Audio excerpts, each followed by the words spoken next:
So, can everybody hear me? Yes, great. That's not my picture. That's my picture. Perfect. That's my brother. Great. So, the future of your company in 20 minutes. Simple, right? I guess so. So, I'll try to make it as interesting as possible. I'm educating companies on agile data strategies since probably 10 years.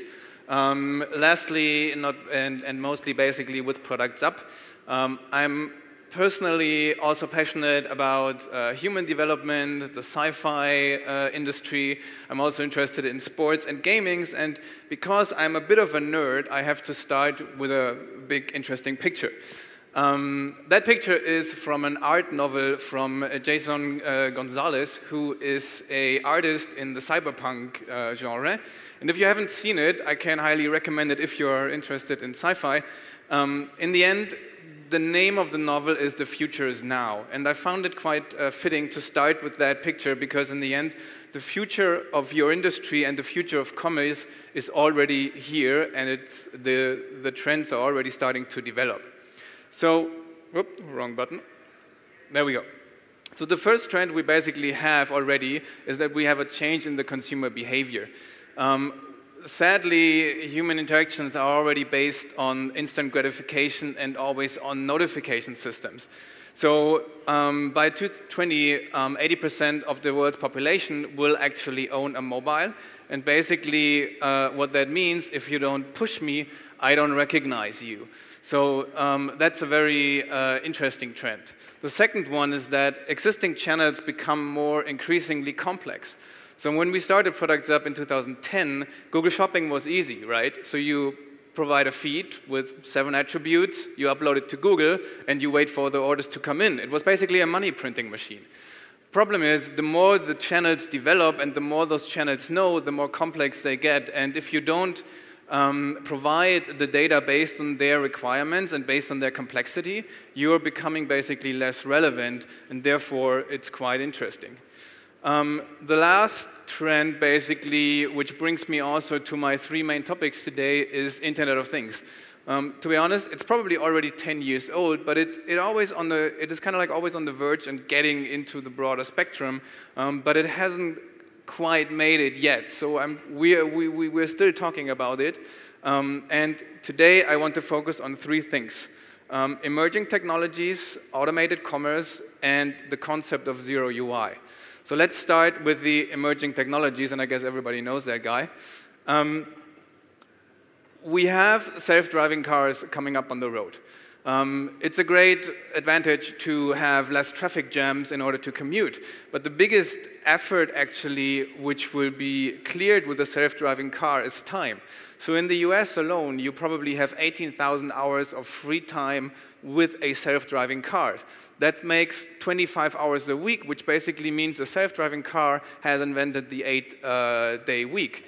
So what do you do with that time? Of course, you can read, you can start to work, but most likely everybody will start to shop.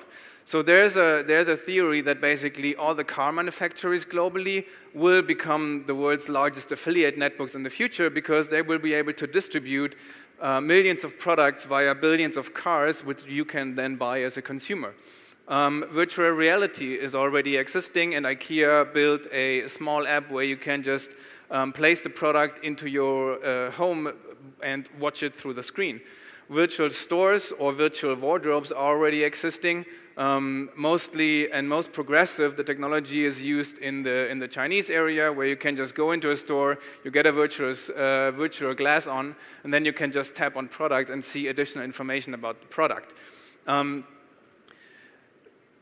One of the challenges we face in the future is space. Anybody has been to Tokyo? That's Ginza Street in Tokyo, and it is globally the most dense commercial space you can find on the planet. Never anywhere else can you find more shops, more restaurants, and stuff to buy in one street. The funny thing is that space is limited, right? So residential areas, commercial areas, everybody is fighting for space as we grow as a population and as a species. The future might actually look like that. So that's a warehouse, maybe 5, 10 years from now. And you don't see anything there until you actually go in. You have probably virtual glasses at a site at the entrance, and you might be able to just pick up one Prada, Gucci, or any specific brand glass, and then you walk in and you see actually the products which you then can buy, which haven't been there before. It's a multi-store use concept, which might happen sooner than actually later.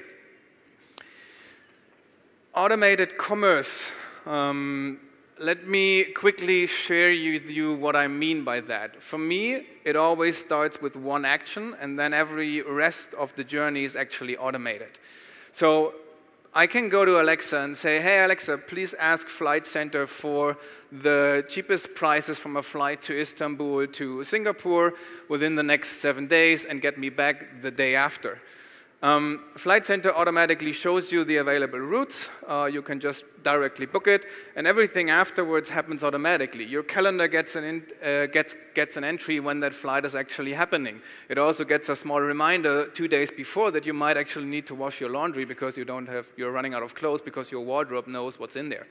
On the day before departure, the traffic jam is actually growing, so your personal assistant is automatically calling your alarm clock saying, hey, you don't need to get up at 7, you need to get up at 6 in order to make it to the airport.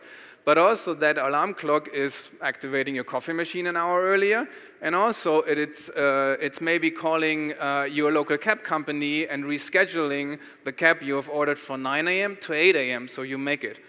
All that, of course, is paid by your decentralized Bitcoin wallet, and everybody gets a fair share of the price. That's an ideal scenario, right? And as Paulo Coelho also says, is when you want something, all the tools conspire in order to helping you to achieve that. It's not that easy, but imagine if your fridge knows your calendar and he basically knows that in 5 days' time you have a barbecue with a friend. If he also knows the weather forecast and says by 90% chance there's actually sun, he is already notifying your local favorite butcher to get you your preferred steak, and 1 day before the event is happening, you're actually getting that steak delivered to your doorstep by a robot machine, and then you have the freshest meat ever. The concept of zero UI is quite broad, so I can probably stand here for the whole day talking about it, so I just want to touch it quite briefly to give you an understanding why zero UI will change your work forever in the future. Zero UI means basically focusing on 3 things: voice, gestures, and thoughts. Gesture has already been pioneered basically by the gaming industry a couple of years back. Microsoft Kinect, PlayStation VR, all those kind of things is already existing quite well. Voice commerce is already on the brink, so you already know all those kind of Alexa and Google Home tools. More and more will come in the future as well, leaving thought a bit out of the picture at the moment because we are not quite there yet to mimic our thoughts to a command towards a technology. The interesting thing that is happening, probably gesture will actually make the next big leap in all those three areas, because if you haven't checked out Google solely, their product is quite interesting in what they do in pioneering touch-based or gesture-based interface commands that will also be affecting a lot of devices in the future. But to be honest, it's quite unnatural for us. This is the world you live in. Media is based on visualization. Your brand advertising, your campaigns, everything is running on visuals. It might look that way in New York, but it looks also a bit different in other parts of the world. The problem with zero UI is visualization gets completely stripped away. So there's nothing there anymore. If you have an average product and you slap on a fancy graphic and put in some fancy visual effects, that average product actually might become the biggest and the best magical product for the future. Have you ever tried to watch an Apple commercial without looking at it? Just listen to what John Ivey actually says. It's kind of like, it's a bit disappointing, to be honest, because it's only based on the sound in the end. This will probably be the progress of the next 3 to 5 years. So when we have a visual interface which is mainly dominant in interacting with technologies, we also start to have a bit of a zero UI bubble in the back, because everybody will try to unify those kind of activities in certain tools. Going forward, the zero UI will always adapt and will actually improve and make its way into the dominant world, because in the end, I mean, we are humans. We are interacting with each other based on thoughts, based on pointing and gestures. There is no screen between us, at least if we don't build the screen in a way that we have to interact with it. So the most natural way of interacting will always be based on any kind of zero UI concept. But what does that mean for you? I mean, if you take away visualization, the only thing that's left is data. It's the data layer that counts. You have customer data, you have product data, you have analytics data. Your company needs to restructure and probably re-platform based on agility.